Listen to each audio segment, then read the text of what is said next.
Yo, what is up guys, Lord Sano here, and in today's video, we're going to be doing some Theorycrafting. So in one of my recent videos, I mentioned that I wanted to make a Goku build, and it was something that I was considering trying.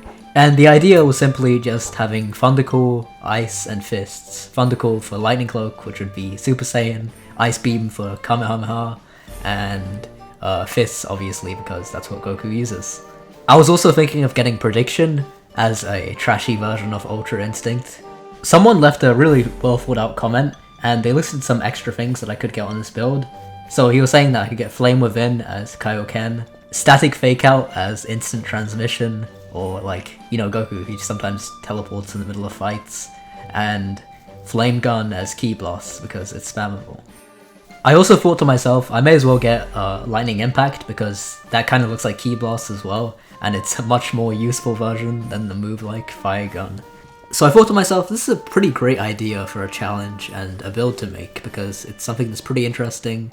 I'm not the biggest Dragon Ball fan, but I do like Goku, so let's do it. Another crazy coincidence I realized as I was walking to Trial of 1, I noticed that none of the dagger NPCs were actually attacking me, and I'm like, what the hell? I got Animal King on the slot. If that isn't a good sign for this build, then I don't know what is. Now let's start Theorycrafting.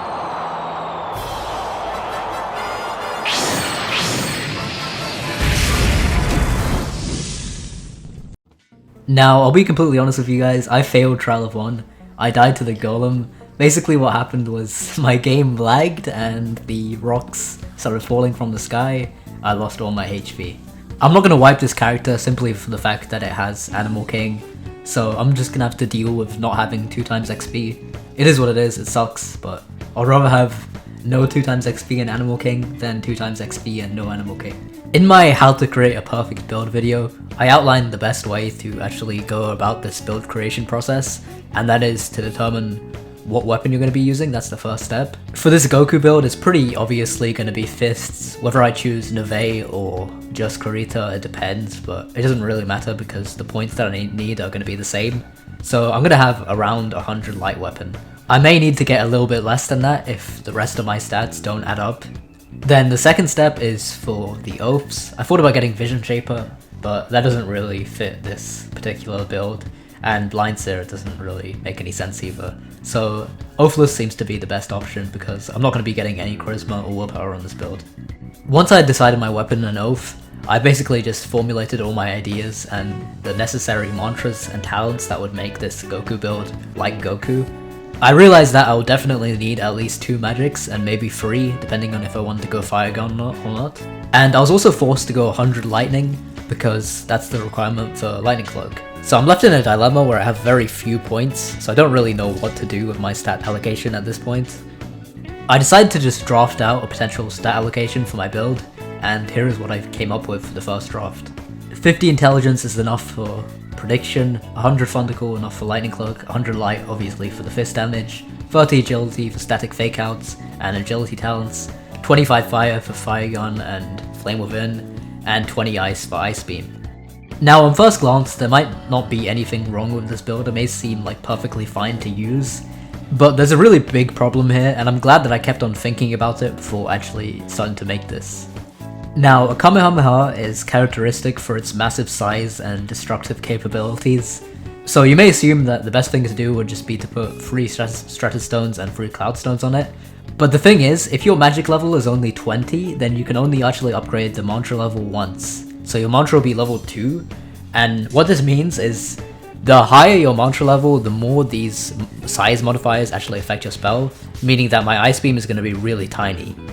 Instead of being a Kamehameha, it would be more like a Finger Beam. If I only allowed myself 20 points for Ice, this build would not be any different than many other Ice builds, and the only reason that I'm going for Ice is because of the Ice Beam, so it doesn't really make sense to not have that be a strong ability.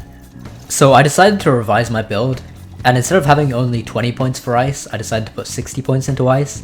That way I could make my Ice Beam way bigger, and it will be a level 4 mantra. It wouldn't be as big as it could be at level 5 mantra, but it should be sufficient without ruining the rest of my build. So obviously when you take stat points and put them into something else, you have to take them out of something. So I got rid of some of the fire because you don't really need any fire except for 1, which is what you need for Fire Gun. And I decided not to get Flame Within because that would just be too much of an investment to be worth it. I don't think I would have actually used that in a fight. Now, as you can see, I decided to go with 89 light weapon. This may sound like a really silly number, but I did the maths and that is how many points I had left when considering everything else. And so obviously you only need like, 15 or 20, something like that for fists, but the rest of the points can go into light. I subtracted the rest of my points from everything else, and that was what I was left with, 89.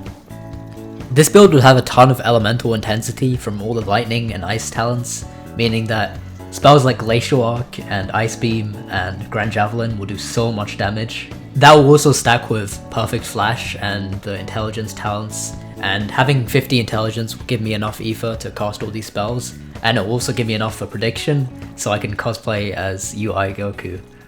I'll also be a mobility demon, having lightning cloak and static fake out.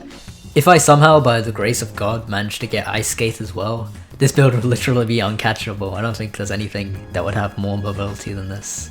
You see, Super Saiyan Goku is not a track star. He doesn't just spam ranged abilities. He's not a mantra spammer.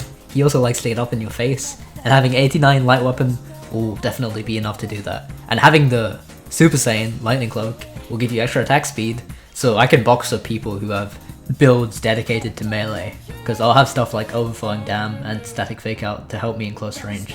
Now, there are some pretty obvious weaknesses with this build. First, it has no health. There are like no fortitude talents or any talents which give you health, like willpower talents, so this build is going to be really squishy. I'm going to have to rely on my Ultra Instinct skills with prediction and my mobility with Lightning Cloak to dodge out of abilities and to defend really well, because I can't take too much damage. The second problem is ether consumption. Thundercore is a really ether hungry element. It takes so much for some reason, and if I'm going to get all these strong abilities and modify my Ice Beam, it's going to take a lot of ether. Even though I have 50 intelligence, this may not be enough to facilitate all these moves. Especially considering the fact that Lightning Cloak stops your ether from going up, it's going to be kind of rough out here. I may have to go like Prophet's Cloak instead of Nevaeh War Chief just to get the extra ether regen and the spell damage. But overall, this build does not sound bad at all by any means. Compared to some of the other meme anime character builds, this actually seems somewhat viable. I've only tried one multi-magic build, which is Pike Seneki, which had Gale Breath and Thundercore, and I messed up the stat distribution on that. So I'm pretty interested to see how this actually works on an optimized build like this Goku one. Alright guys, I'm going to be grinding this weekend while I'm trying to progress this build, and I'm going to be trying to show you guys some updates on it as I level up. Thank you guys for watching this video. I will see you in the next one. Peace out.